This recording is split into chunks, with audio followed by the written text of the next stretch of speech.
Hey, welcome to the channel. It's Sunday, and I'm up here at Taipei Gate.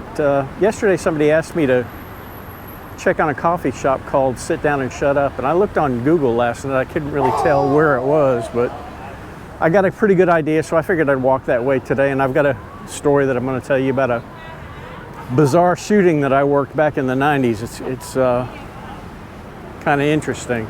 But anyway, I'll turn our camera around so you can see what's happening up here. The pigeons are out in full force.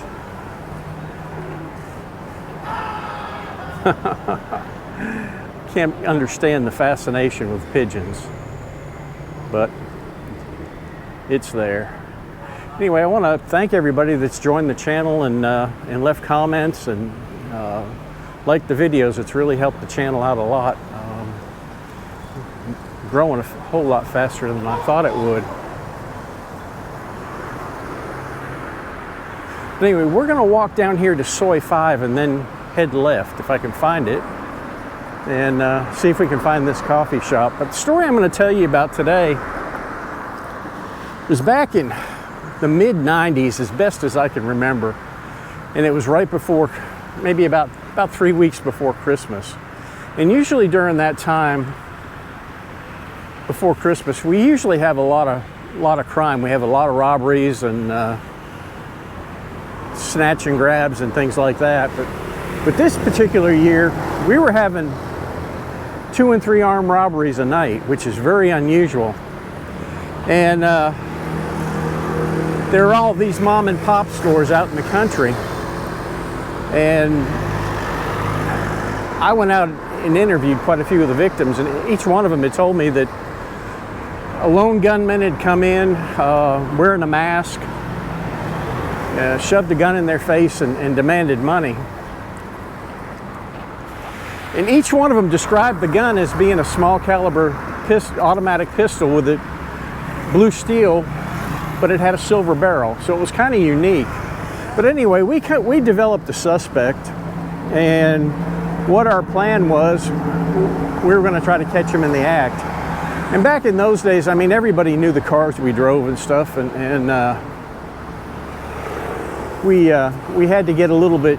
It was really hard to tail anybody in our area, because everybody knew us. So we had 4 cars that we had stashed at an unknown location that we'd use for surveillance. So we'd wait until this guy got off of work, which was about 5:30, 6 o'clock, and we'd pick him up at work and follow him till and put him to bed at night. And this particular night, we picked up the cars and we suited up with our body armor and loaded our guns up in the cars, and basically we put 2 people in a car and try to watch them that way. And we followed this guy around for about 3 or 4 nights, and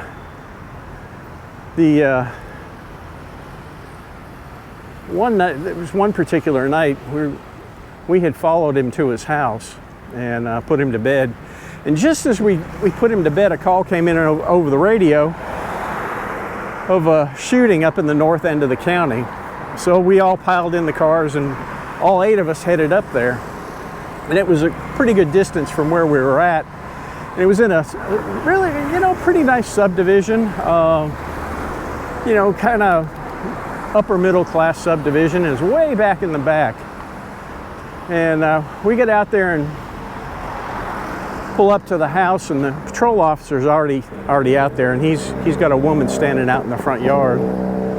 And we walk up, ask what happened. He said, "Well, I've got a body laying in the bedroom, and a gunshot wound to the head." So I go in the bedroom, and the house was immaculate. I mean, it was really clean, and it wasn't your trash ball house that you normally dealt with stuff like that in. And walked in the bedroom, walked through the living room, and the kitchen was, the living room and the kitchen were connected. And you walked in through the kitchen and you got to the bedroom, and I walked in the bedroom, and in the bedroom is a gigantic big screen TV, one of those kinds that you needed, they're projection TVs. You needed about 10 people to move it. And you never dusted behind it, that's for sure.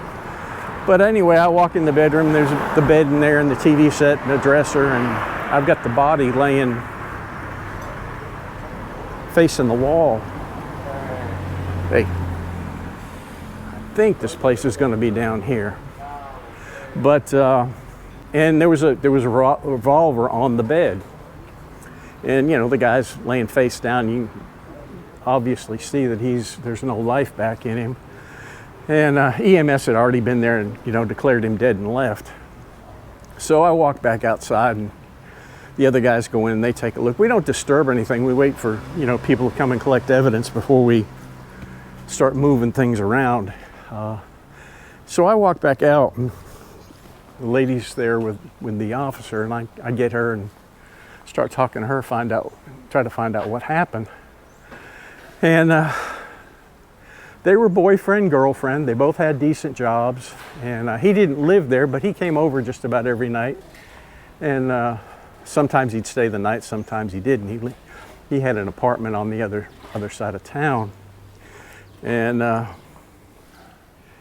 anyway, she says that he came over that night and they had dinner and stuff, and they were sitting around, and they went in the bedroom, and like they normally do, and she turns on the TV, and she says, you know, they're talking about what they're going to watch. Well, she wanted to watch Sex and the City, which she normally did. You know, she liked that program, and he didn't want to watch it. And he looks at her and he says, "If I have to watch one more episode of Sex and the City with you, I'm going to shoot myself." Well, you know, I mean, you say that to a woman, what are they going to do? They're going to turn on Sex and the City, and that's exactly what she did. Well, when she did that, he got up off the bed, and he went out into the kitchen, and he got her a gun, which she kept in. They both carried guns. They were both avid gun users. And we found out later. And she got his gun. He got her gun out of the drawer in the kitchen where she kept it, and walked back in the bedroom, stood in front on the side of the bed, put the gun up to his head, pulled the trigger, and blew his head off. Just boom, just like that, just fell to the floor, and that was the last bit of life in him. And you know, I'm listening to her tell this story, and I'm saying, nah, that ain't gonna happen. You know, I mean, nobody's gonna shoot themselves over a TV program. Well, in the meantime, the guy's brother shows up. He gets wind of the shooting and comes to the house. So I sit down and talk with him a little bit. He said, "There's no way my brother would kill himself." He said, "You know, we had plans to go fishing, you know, on the weekend." And Thailand. Hey, how you doing? Good, how you going? Going pretty good. Making a video? Yeah. Somebody had told me about oh, yeah, this coffee shop is probably gone. I'm gonna walk down to the end, and then I'll turn around and go right. But anyway, he says, "There's no way my brother would kill himself." You know, he was an avid gun enthusiast. He had his gun, and he knew guns real well. You know, and they just, you know, he said that wasn't the type of person he was. He wouldn't, you know, he wasn't overly didn't upset real easy, and I said, "There's no way he's done this." So I'm thinking, So I go back to talk to the girl. The first thing that we started doing is we got out our GSR test kits and swabbed her hands for gunshot residue, because everything was just kind of stinking. And I went back into the room and I checked his fingers, and I looked for what they call a hammer spur imprint.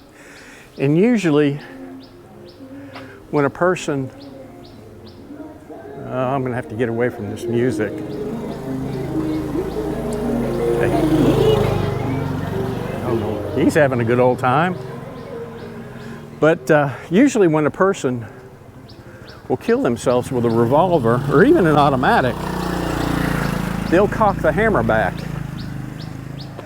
And when they pull the trigger and shoot themselves, you know, their heart stops beating. So the skin does not return to its normal form. And you can basically look at the thumb and you'll find the imprint of the hammer spur. 99 times out of 10 it'll be there. And you can actually lift it almost like a fingerprint. I checked both of his thumbs, no hammer spur imprint. I mean, his thumbs were nice and plumped. So, you know, my suspicions got even higher. So we go back, we GSR his hands too, and we don't get the results back from that for weeks, but you know, we wanted to touch all our bases. In talking to the brother, you know, we learned that this guy had his own gun, and sure enough, we got his keys and got in his car, and he had a Smith & Wesson that was tucked up under the seat, and his brother says he loves Smith & Wessons. That was his gun of choice. And I said, okay, you know. And we just kept kind of humming around. Well, by the time it's come time to start processing the scene, we get to the handgun, and we collect the gun, and we open up the cylinder. And it was strange. There was one bullet missing from the cylinder. And there was one fired round, and then 4 live rounds. And I'm going to draw out a description of what I saw, and I'll put it up there so y'all can look at it. So there's 8 of us standing around thinking, what in the world has gone on here? And we went back through the kitchen drawer, and sure enough, there's a bullet in the drawer. And we're thinking, you know, this, and the brother's saying, hey, my brother knew guns. He always knew guns. He kept them. He had 3 or 4 different ones, but he always owned Smiths. So we look at this gun, and it's a Colt. And after we got all the bullets out, we started checking.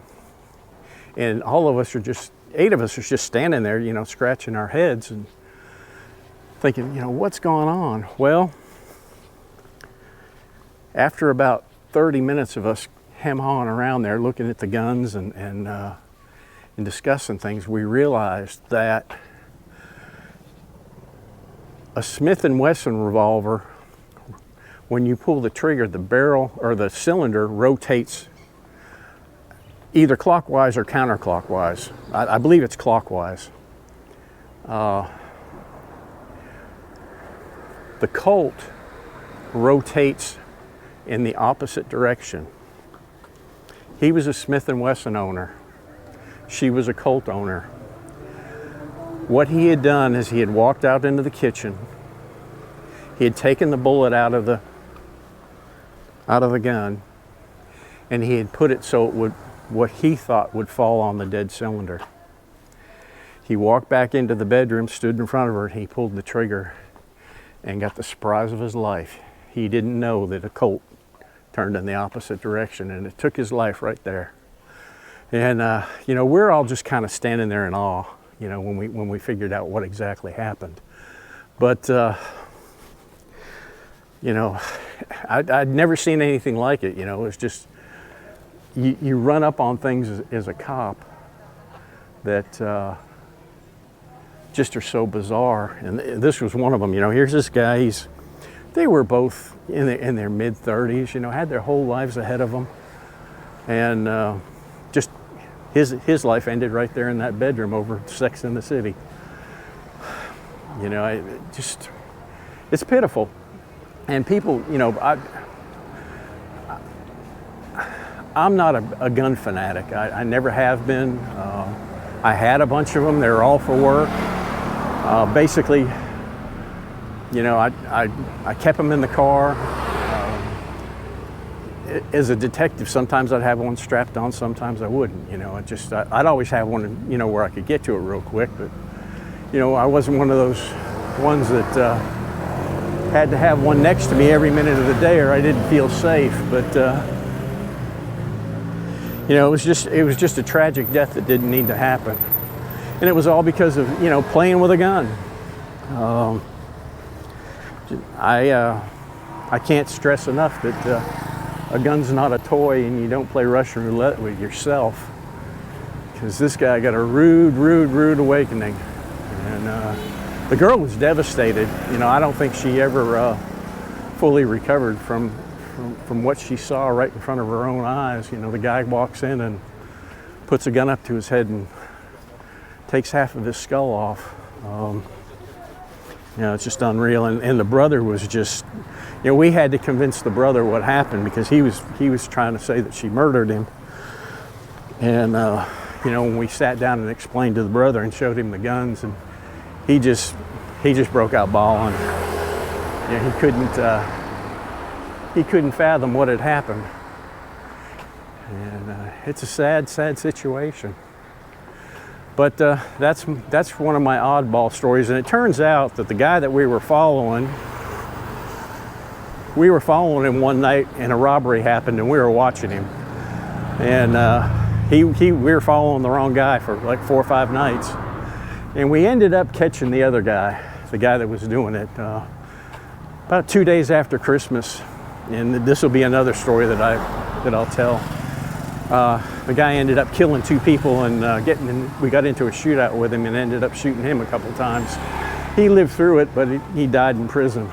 And just a real dirtball. But that's life, you know. I mean, in police work, you meet all kinds of people, and you never know what's around the corner. Well, buddy, I didn't see this coffee shop, so I'm going to venture to say that it's shut down. I kind of had a feeling it had, because I didn't find much about it on Google. Now I'm going to walk down this way just a little bit, because my map pointed me in a couple different directions. I don't think it's down here, but it could be. There's the Krusty Loaf Bakery. They got really good bread there.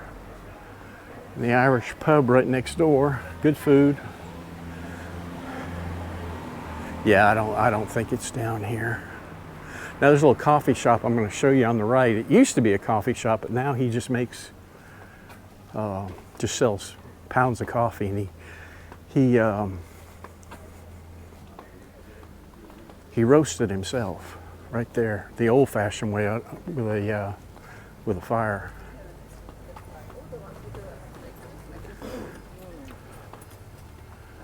And he is up here on the right. Yeah, looks like sit down and shut up is not in business.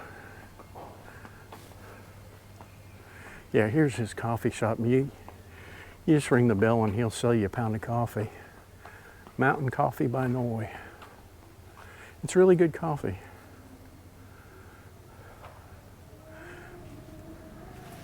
Hello. Well, I'm going to head back to the car. I hope you enjoyed this story. Here comes my guy again. He's just singing away. Oh gosh, I hope I don't get copyright infringement on that. But anyway, I hope y'all enjoyed this story, and I'll try to come up with another one for you.